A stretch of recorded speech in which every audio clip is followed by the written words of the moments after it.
दोस्तों इमेजिन करें कि आपके घर के पास एक मॉल है जहां धमाकेदार डिस्काउंट चल रहा है। तो अब आप खूब अच्छे से रेडी होकर उस मॉल में शॉपिंग करने के लिए जाते हो और आप खूब सारी शॉपिंग करते हो, इसलिए नहीं कि डिस्काउंट चल रहा है बल्कि इसलिए कि आप कम कीमत पर ज्यादा अफोर्ड कर सकते हो, यानी कि आपको कम कीमत पर ज्यादा वैल्यू मिल रही है। अब ये दूसरा सीन भी इमेजिन करो कि आपने किसी अच्छी फंडामेंटली और फाइनेंशियली स्ट्रॉन्ग कंपनीज में बहुत पहले से ही पैसे इन्वेस्ट करके रखे हुए हैं और आपने बहुत समय से अपने पोर्टफोलियो को भी चेक नहीं किया है और आप ये डिसाइड करते हो कि आज आप अपना पोर्टफोलियो चेक करोगे। इसलिए जब आप अपना पोर्टफोलियो चेक करते हो तो तब आपको पता चलता है कि आज निफ्टी 50 और सेंसेक्स 500 पॉइंट से टूट चुका है और आपका पोर्टफोलियो भी नेगेटिव में जा चुका है। इसलिए आप अपने इमोशंस पर कंट्रोल नहीं रख पाते हो और पैनिक में आकर आप अपने सारे शेयर्स को बेच देते हो और लॉस को बुक कर लेते हो। तो इन दोनों सिनेरियो से क्या आपने ये नोटिस किया है कि जब शॉपिंग मॉल में वैल्यूएबल चीजें आपको सस्ते दामों में मिल रही थी तो आप तुरंत दौड़कर उसको लेने के लिए गए, लेकिन जब आपने ये देखा कि स्टॉक मार्केट बियरिश है तो आपने पैनिक में आकर अपने सारे स्टॉक्स को लॉस में ही सेल कर दिया। लेकिन आपने इस बात पर ध्यान नहीं दिया कि जब भी मार्केट गिरता है तो हमें बहुत सारी अच्छी कंपनीज के स्टॉक्स भी डिस्काउंट में मिलते हैं, यानी कि अंडर वैल्यूड होते हैं। हर कंपनी की अपनी एक रियल वैल्यू होती है और वो मार्केट में जिस प्राइस पर ट्रेड हो रही होती है उसे हम मार्केट वैल्यू कहते हैं। और अगर किसी कंपनी के स्टॉक उसके रियल वैल्यू से नीचे ट्रेड कर रहे होते हैं तो इसे हम कहते हैं कि ये स्टॉक अंडर वैल्यूड है। और अगर आप इसी समय पर इसी कंपनी में इन्वेस्ट करते हो तो इस प्रोसेस को कहते हैं वैल्यू इन्वेस्टिंग, जिसका इस्तेमाल करके वॉरेन बफेट जैसे कई बड़े इन्वेस्टर्स भी अमीर बने हैं। तो दोस्तों आज की इस वीडियो में हम वैल्यू इन्वेस्टिंग को एकदम डिटेल में समझेंगे, इसलिए इस वीडियो को बिना स्किप करे एंड तक जरूर देखें। तो आइए दोस्तों शुरू करते हैं। वैल्यू इन्वेस्टिंग का सिंपल में मतलब ये होता है कि किसी भी कंपनी के स्टॉक को तब खरीदना जब वो अपने इंटरेस्टिक वैल्यू से नीचे ट्रेड कर रही हो, और ऐसे स्टॉक को हम अंडर वैल्यू स्टॉक भी बोलते हैं। वैल्यू इन्वेस्टिंग का सबसे पहला जिक्र बेंजामिन ग्राहम और डेविड वुड ने अपनी बुक सिक्योरिटी एनालाइज में किया था, जो कि 1934 में पब्लिश हुई थी। फिर 1949 में इन्होंने द इंटेलिजेंट इन्वेस्टर बुक को पब्लिश करवाया, जिसमें वैल्यू इन्वेस्टिंग को इन्होंने डिटेल में एक्सप्लेन किया है और हमें ये भी समझाया है कि क्यों हमें लॉन्ग टर्म में स्टॉक मार्केट में पैसे कमाने के लिए वैल्यू इन्वेस्टिंग का यूज करना चाहिए। वैल्यू इन्वेस्टिंग को अच्छे से समझने के लिए हमें इसकी 3 बेसिक्स थ्योरीज को समझना होगा। पहली थ्योरी ये कहती है कि किसी भी कंपनी का स्टॉक प्राइस या उसकी वैल्यू, ये दोनों ही चीजें अलग अलग होती हैं। हर कंपनी की अपनी एक ओरिजिनल वैल्यू होती है जो कि उसके फंडामेंटल्स और फ्यूचर ग्रोथ पे डिपेंड करती है। और दोस्तों इसी को हम कंपनी का इंटरेस्टिक वैल्यू भी कहते हैं, जबकि किसी भी कंपनी का स्टॉक प्राइस मार्केट वैल्यू पे डिपेंड करता है, जो कि डिमांड्स और सप्लाईज के बेस पर काम करता है। और ये स्टॉक प्राइस अपने इंटरेस्टिक वैल्यू से कम या ज्यादा भी हो सकता है। फॉर एग्जाम्पल मान लो कि एबीसी लिमिटेड कंपनी की इंटरेस्टिक वैल्यू है 200 रुपए और इसका स्टॉक प्राइस चल रहा है 250 रुपए, जो कि इस कंपनी के इंटरेस्टिक वैल्यू से 50 रुपए ज्यादा है। तो इस हिसाब से अभी ये स्टॉक ओवर वैल्यूड है और इस समय आपको इसमें इन्वेस्ट अभी नहीं करना है। अब मान लीजिए कि इसी कंपनी का स्टॉक 150 रुपए पर ट्रेड हो रहा है, जो कि अपने इंटरेस्टिक वैल्यू से 50 रुपए कम है। तो इस हिसाब से अभी ये स्टॉक अंडर वैल्यूड है और आपको इसी समय इस कंपनी में एंटर करना चाहिए, क्योंकि शॉर्ट टर्म में कंपनी के स्टॉक्स जिस भी प्राइस पर ट्रेड कर रहे हैं वो लॉन्ग टर्म में हमेशा अपने इंटरेस्टिक वैल्यू को ही फॉलो करते हैं। इसीलिए अगर आप किसी भी फंडामेंटली और फाइनेंशियली स्ट्रॉन्ग कंपनी में उसकी इंटरेस्टिक वैल्यू से जितना ज्यादा नीचे इन्वेस्ट करोगे आपको लॉन्ग टर्म में उतना ही ज्यादा प्रॉफिट होगा। दूसरी थ्योरी ये है कि किसी भी कंपनी के स्टॉक का ज्यादा वॉलेटिलिटी होना रिस्क नहीं बल्कि अपॉर्चुनिटी होती है, क्योंकि स्टॉक प्राइस में ज्यादा उतार चढ़ाव होने के कारण कई बार वो अपने इंटरेस्टिक वैल्यू से नीचे ट्रेड करने लगती है और इस समय इन्वेस्टिंग करने से रिस्क सबसे कम हो जाता है, जो कि इस समय हमें 500 रुपए का स्टॉक 400 या 450 रुपए में मिल जाता है। बट मेक श्योर आप जिस भी कंपनी में इन्वेस्ट कर रहे हो उसके बारे में आपने अच्छे से रिसर्च किया हो और कंपनी का बिजनेस स्ट्रांग हो और फ्यूचर में इस कंपनी के बिजनेस की ग्रोथ के चांसेस ज्यादा से ज्यादा हो। तो दोस्तों ये सब अच्छे से एनालिसिस करने के बाद ही आप इन्वेस्ट करें ताकि लॉन्ग टर्म में आपका ज्यादा से ज्यादा फायदा हो।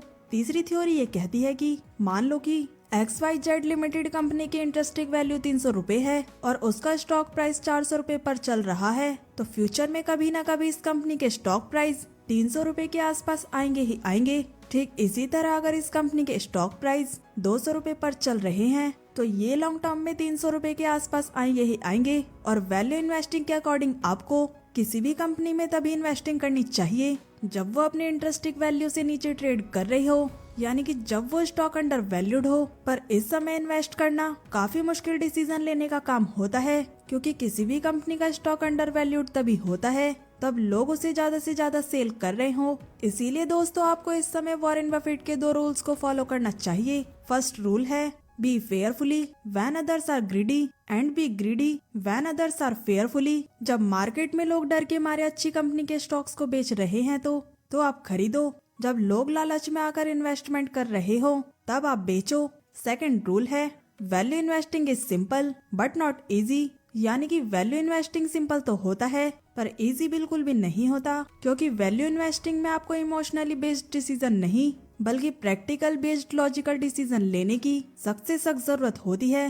और क्या दोस्तों आपको ये बात पता है कि दुनिया के सफल इन्वेस्टर्स जैसे कि चार्ली मुंगेर, वॉरेन बफेट और राकेश झुनझुनवाला, इन जैसे लोगों ने इतनी बड़ी मात्रा में वेल्थ वैल्यू इन्वेस्टिंग के थ्रू ही जनरेट किया है। चलिए दोस्तों अब बात करते हैं कि वैल्यू इन्वेस्टिंग के 3 मेजर पिलर्स के बारे में। पहला पिलर है मिस्टर मार्केट, जो कि अपने मूड के अकॉर्डिंग काम करता है, ना कि इन्वेस्टर्स के अकॉर्डिंग। फॉर एग्जाम्पल, अगर मार्केट का मूड अच्छा है तो ये मैक्सिमम कंपनीज के स्टॉक्स प्राइस को बढ़ा चढ़ा कर दिखाएगा, और अगर मार्केट का मूड खराब है तो वो मैक्सिमम कंपनीज के स्टॉक को घटा कर दिखाएगा।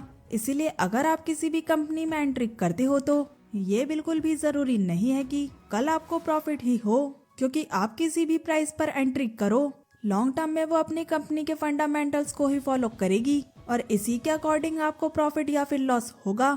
दूसरा पिलर है मार्जिन ऑफ सेफ्टी, जो कि हमें ये बताता है कि आप किसी भी कंपनी के लिए ओवरपे ना करो। फॉर एग्जाम्पल, मान लीजिए कि MNO कंपनी की इंटरेस्टिंग वैल्यू 150 रुपए है। आपको ये इंश्योर करना है कि आप यहाँ पर मिनिमम 20% का मार्जिन ऑफ सेफ्टी लेकर ही चलो, यानी कि आपको MNO कंपनी में एंट्री तभी लेनी है जब वो 120 रुपए पर चल रही हो, ताकि आप गलत समय पर एंट्री करने के कारण ओवरपे करने से बच जाओ। दोस्तों तीसरा पिलर है इन्वेस्टमेंट हॉरिजॉन। ये इस बात को इंश्योर करता है कि आप इन्वेस्टमेंट कर रहे हो तो आपको अपने स्टॉक को 2 दिन, 2 महीने या 2 साल के लिए होल्ड नहीं करना है, बल्कि आपको कम से कम 5 साल, 10 साल या फिर जरूरत पड़े तो 20 साल तक भी अपनी इन्वेस्टमेंट को होल्ड करना ही करना है, ताकि आपका स्टॉक लॉन्ग टर्म में परफॉर्म करे और आपको ज्यादा से ज्यादा प्रॉफिट हो। दोस्तों मैक्सिमम लोग ऐसे होते हैं जो कि अपना बहुत सारा टाइम और एफर्ट लगाकर अंडर वैल्यूड स्टॉक्स को ढूंढते हैं,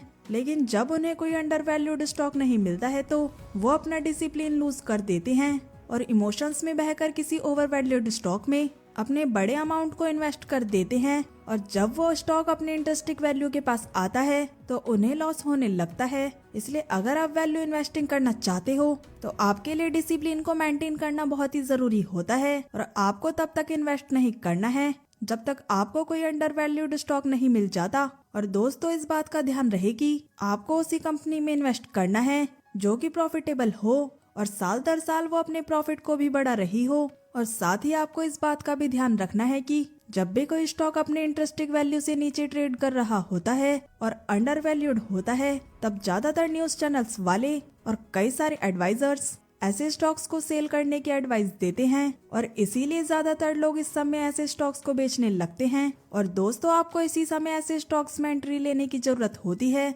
जो कि काफी टफ डिसीजन वाला काम होता है। अगर आप भीड़ को फॉलो कर लेंगे तो आपके इन्वेस्टमेंट रिजल्ट भी वही होंगे जो कि भीड़ के इन्वेस्टमेंट रिजल्ट्स होंगे। इसीलिए सफल और स्मार्ट इन्वेस्टर्स बनने के लिए आपके पास डिसिप्लिन, इमोशंस पर कंट्रोल और अच्छे स्टॉक्स को ढूंढने के लिए हार्ड वर्क, इन तीनों चीजों का होना बहुत ही ज्यादा जरूरी है। तो दोस्तों आज की वीडियो में इतना ही। उम्मीद करती हूँ कि आपको ये वीडियो पसंद आई होगी। वीडियो पसंद आई हो तो वीडियो को लाइक करें और अपने दोस्तों के साथ शेयर करें और कमेंट करके जरूर बताएं, और चैनल को सब्सक्राइब करना ना भूलें। सो मिलते हैं नेक्स्ट वीडियो में।